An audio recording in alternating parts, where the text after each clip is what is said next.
Bien, como les decía, muchachos, tenemos pues que vamos trabajando lo que es psicología de la personalidad y vamos a tener como nuestros temas principales para nuestro encuentro: definición de personalidad, componentes de la personalidad, definición de las teorías de la personalidad. Acá tenemos dos objetivos: señalar los componentes más relevantes en el proceso de la personalidad y sus teorías modernas, analizar los elementos implicados en la personalidad y las teorías directas de Anna Freud para ampliar los conocimientos de las reacciones y conducta humana. Es interesante, les decía anteriormente, manejar muy detalladamente qué pasa en relación a la personalidad humana. Algunas personas se han preguntado, ¿realmente tengo personalidad? O algunas otras dicen, cuando dicen que alguien tiene personalidad, ¿a qué se refiere? ¿Verdad? Es importante. La personalidad realmente, cuando uno dice, esta persona tiene personalidad, es cuando se queda con una constante en el comportamiento, pero de manera adaptada. Es decir, cuando alguien te dice, ¿tiene personalidad o no tiene personalidad?, está sustentando observaciones y críticas dentro de la conducta o el comportamiento de una persona. Les decía, ajustada o desajustada, que lo vamos a ver más adelante. Pero también muchas veces relacionamos la personalidad con la tristeza o con la alegría, y efectivamente sí tiene mucha relación. Hay personas que dentro de su personalidad padecen de unos rasgos o de algunos señalamientos propios muy particulares en relación a si son extrovertidas o introvertidas. Entonces, de esta manera, también es personalidad alguien que sea triste o alguien que sea alegre, ¿verdad? Es muy importante denotar muy bien, porque es distinto padecer X o Y reacción de tristeza o de un estado de ánimo bajo a que sea tu constante. Vamos a ver que hay personalidades que son muy tímidas, y eso entonces pudiéramos decir que es una persona triste o es una persona introvertida. Y de esa manera es que nosotros decimos las personalidades varían. Pero es importante también tomar en cuenta algo. Las personalidades son únicas, son como la huella digital, ¿verdad? Una con otra no son las mismas. Se pueden parecer, pero no son iguales. ¿Qué es personalidad? Vamos a ver su concepto. La personalidad se puede definir como la estructura dinámica que tiene un individuo en particular. Se compone de características psicológicas, conductuales, emocionales y sociales. Les decía anteriormente, emocionales. Se denota cuando una persona es introvertida, es callada, es triste, o es anímica, es una persona eufórica. Se denota mucho. Y conductual se refiere a las acciones que hace su comportamiento. Hay personas que por muy chiste que sea tan bueno, no reaccionan, ¿verdad? Entonces, sus conductas son manifiestas y observables. Y sociales, pues ya no lo dejemos atrás. Sociales dentro de la personalidad es cuando realmente se define o cuando realmente se va estructurando. También tenemos como concepto, la personalidad es un constructo psicológico que engloba el conjunto de actitudes, pensamientos, sentimientos y conducta, que tiene cierta estabilidad, de modo que nos permite en cierto grado predecir la forma de ser y de reaccionar de las personas. Entonces vemos que tiene que ver con estos componentes psicológicos, conductuales, emocionales y sociales, pero también son bastante estables para que sean manifiestas. Entonces, yo en resumen pudiéramos decir que psicología de la personalidad o la personalidad de alguien conlleva a un sinnúmero de actitudes que son bastante estables y manifiesta en su conducta y en sus emociones. Una vez que tengamos ahorita el concepto, ¿verdad?, que podemos decir que son actitudes y que llevan el componente emocional, psicológico, conductual, social, ¿qué es? Porque una cosa es el concepto, pero ¿qué es personalidad? Y esta lo refuerza un poquito más. Vean, continúa hablándonos acerca de que son actitudes, hábitos y la conducta de cada individuo, que persiste a lo largo del tiempo frente a distintas situaciones, distinguiendo a un individuo de cualquier otro, haciéndolo diferente a los demás. Lo que les decía anteriormente, no somos iguales, ni tampoco, aunque las actitudes se parezcan, no son las mismas, no somos iguales. Unos pueden reaccionar ante a un estímulo muy diferentes que otros. Entonces, eso es lo importante en cuanto al desarrollo y en cuanto a manejar. Pero la pregunta es, ¿hay personalidad saludable? Pues sí, realmente lo definimos de esta manera. Una personalidad saludable consiste en una tendencia determinada de conducta, emoción y pensamiento que es flexible y es capaz de adaptarse a las demandas de las situaciones. En otras palabras, una persona saludable en su personalidad es bastante realista, ¿verdad? Considera todo lo que pasa en su medio, considera todo lo que a nivel interno procesa, y entonces vemos que hay personas que dentro de su personalidad son muy estables y consistentes. Estas personas tienen una habilidad muy necesaria llamada mentalización, que se refiere a la capacidad de reflexionar acerca del comportamiento, estados internos, motivaciones, tanto de nosotros mismos como de los demás. Entonces, valoramos aquí lo importante de la realidad de una personalidad saludable. Mantiene sus emociones equilibradas, las presenta en el momento y de la forma adecuada. También es capaz de adaptarse. El proceso de adaptación psicológico es complejo porque muchas personas con poco y nada no se adaptan al clima, no se adaptan a las cosas que están pasando hoy en día, a la crítica, por ejemplo. Pero hay personalidades que cuando hacen el uso racional son bastante aptas para manejar todo tipo de situación como las que se puedan presentar hoy en día. Aparte de eso, conocen su estado interno. Es importante conocer su estado interno, porque de esa manera te vas a medir qué te falta en tu personalidad o dónde está fortalecida, porque de hecho todos tenemos puntos fuertes y puntos débiles dentro de nuestras conductas o comportamiento humano. Pero es importante también manejar los estados motivacionales dentro de la personalidad. Hoy en día nuestras motivaciones se pueden ver un poco fracturadas o sensibles, pero depende de qué nos alimentemos, de qué vemos, cuál es tu diálogo interno para lograr tus motivaciones, tus metas, ¿verdad?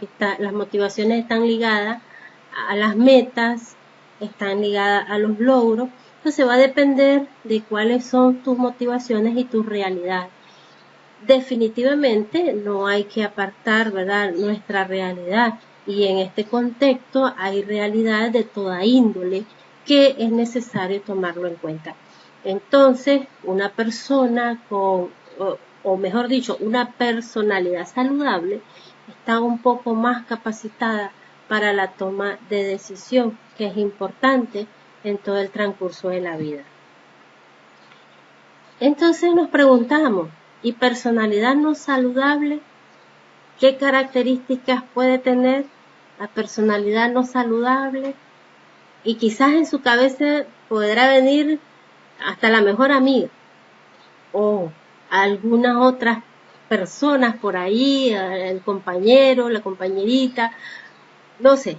Pero usted dice que realmente puede identificar la personalidad no saludable por X observación, por algo que usted escuchó porque hay que tomar en cuenta que también, como nuestras conductas observables son para nosotros, también interactúan con el medio. Entonces, hay personas que tienen señalamientos a veces hacia otra dentro de su personalidad. Entonces, una personalidad patológica, mejor dicho, no es saludable. Por otro lado, consiste en la respuesta a las demandas cotidianas de forma rígida. Lo que yo te decía, te puedes imaginar una persona que naturalmente tenga opiniones adversas a tus opiniones y que están compartiendo y que no permite, ¿verdad?, que tu opinión sea expuesta. Pues probablemente sea una persona rígida. Dice que le proporciona una insatisfacción continua, no le permite desarrollarse y aprender. Es decir, se consideran desadaptativas porque les conduce a malestar, insatisfacción y al fracaso. Todo lo opuesto de una personalidad saludable. Una personalidad no saludable probablemente no tiene metas, probablemente no tiene satisfacción para nada, o de repente se siente desadaptada o en un medio al cual no la comprenden. Entonces, en resumen, se denota a veces en pequeñas cosas, en pequeñas acciones, una patología dentro de nuestra personalidad. Ahora bien, fíjense este personaje que tenemos acá.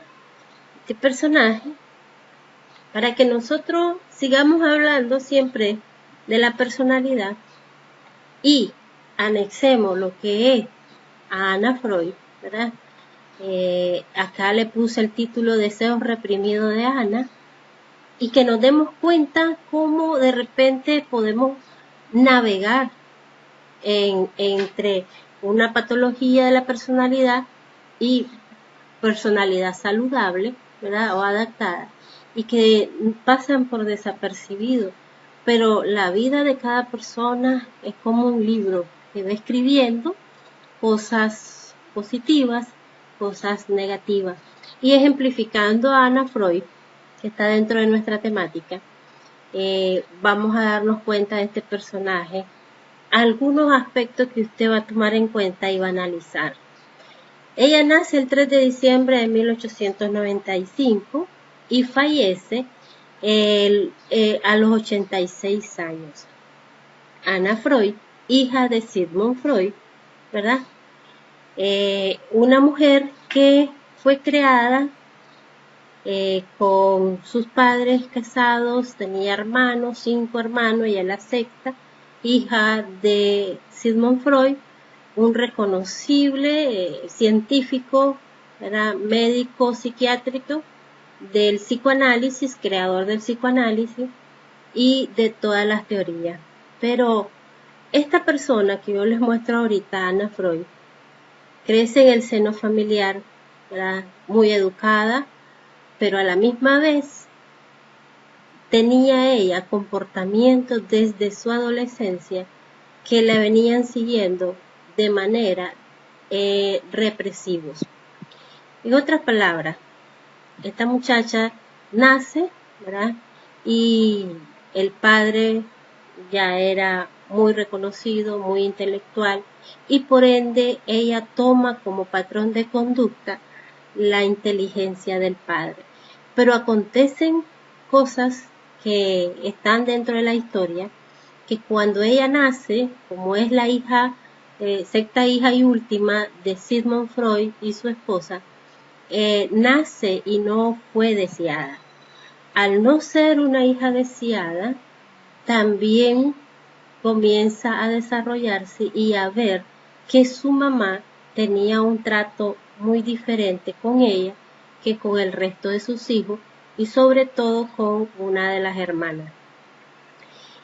Esto entonces produce en ella un deseo de entrar a la competencia o al nivel del padre de manera intelectual. Aparte de eso, ella no era una muchacha muy agraciada y se escondía su feminidad dentro de un tipo de vestuario de la época. Estamos hablando de 1800 y pico. Ella se escondía dentro de este tipo de vestuario, pero acontecían otros hechos más dentro de la vida de Ana Freud. Resulta que Ana Freud crece siendo una hija no deseada, siendo una hija no muy querida por su mamá específicamente, y entonces toma de patrón como el amor, como la parte más afectiva a su mamá y a su hermana, y en contrapuesta de ello, de lo que observaba y vivía, se dice que Ana Freud comenzó a tener inclinaciones homosexuales o lésbicas. Se tienen escritos de cartas que cuando ella pues llegó a la edad adulta y comenzó a atender a pacientes, tuvo una paciente, una cliente que le llevó a un niño, porque Ana Freud atendía más a niños y precisamente atendía a niños con una temática específica que nace desde su vida personal. Y se dice que ella tuvo un romance con una norteamericana, pero que hasta la fecha pues se sigue especulando sobre la temática, pero que pues existen las cartas de amor entre ellas en el museo de Sigmund Freud. Ana Freud, dentro de su estructura de la personalidad, contemplaba un Edipo. Bueno, Edipo es la atracción afectiva, ¿verdad?, hacia uno de los padres. En este caso, Edipo se aplica hoy en día al niño, porque está Electra, pero el niño es esa atracción hacia la madre. Pero como los primeros escritos de Sigmund Freud hablaban del Edipo, era precisamente el Edipo que ella mantenía con su papá, ¿verdad?, porque tenía sentimientos negativos hacia la respuesta del amor maternal. Por lo tanto, desarrolla una neurosis infantil que ya en la edad adulta comenzó a proyectarla totalmente en sus estudios. Entonces vemos una descripción de una persona que tiene adaptaciones muy buenas, personalidad que logró metas, que logró desarrollarse de manera intelectual, pero que su pasado o su origen también tiene desadaptaciones dentro de su personalidad y pudiéramos decir con toda precisión patologías que nacen desde el seno familiar, nacen desde la etapa infantil y se desarrollan, ¿verdad? Y pues a bien de que de manera intelectual o personal comenzó a desarrollar de las mismas premisas también de su padre algunos aportes a la ciencia, como es la neurosis infantil. ¿Qué es necesario mejorar en la personalidad en general? Es una buena pregunta. Dejando un poco a Ana Freud dentro de todo tu proceso del pensamiento, entonces nos preguntaríamos, ¿qué es necesario? Bueno, sencillo, no vamos a ahondar en señalamientos ni en carácter específico, vamos a ser un poco más básico. Es necesario mejorar nuestros estados de ansiedad. es necesario mejorar el temperamento o la cólera. También la torpeza, aquella negatividad, la timidez y el miedo es parte de algunas personalidades, te lo decía al principio, y que no desarrollan a la persona. Precisamente también la depresión, la soledad, la tristeza, la frustración, ¿verdad? Te puede llevar a cóleras, te puede llevar a ira, la terquedad o irritabilidad, tu desconfianza y por último, básico, estas son cositas que miré que eran muy elementales, tu arrogancia. Es difícil manejar algunas temáticas, algunos rasgos de la personalidad y una de las cosas que pudieran pasar como enfermedades, pues muchas veces son comprensibles, pero algunas otras como la arrogancia, la prepotencia, no es un buen indicativo dentro de nuestra personalidad.